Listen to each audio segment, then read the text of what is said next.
in here that help this stay in there.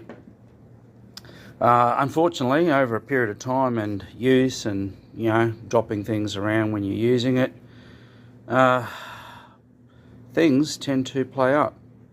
So the other day I was using this and I lost one of the ball bearings out of it, which only left me with one, but it still worked.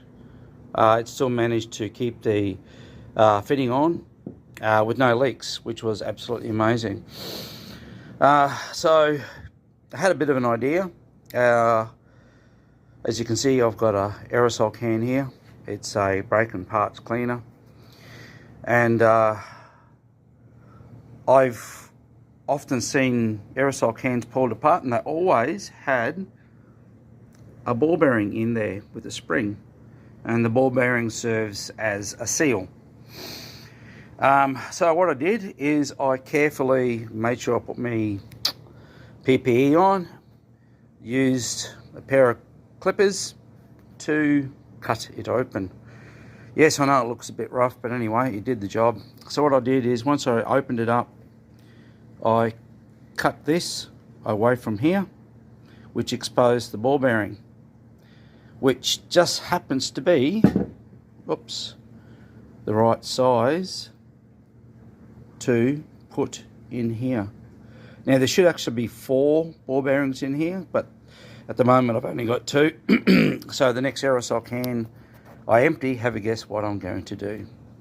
And yes, it still works, except it works a lot better now that I've actually got 2 in there.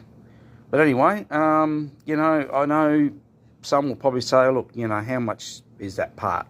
Really, you could just go down to a store and buy a new one. Well, that's true, but you see, I'm an ex-sugarcane farmer from Queensland, and when I was living there, the closest shop we had was almost a half an hour's drive away. So we were well and truly used to fixing things up ourselves, and 99% of the time it worked quite well. And so here we go, an easy fix, didn't cost me anything, just a little bit of time. And the next aerosol can I get, I'll definitely be putting another bearing in there and it'll be back to new almost. Anyway, hope this helps. Yeah, catch you later, bye.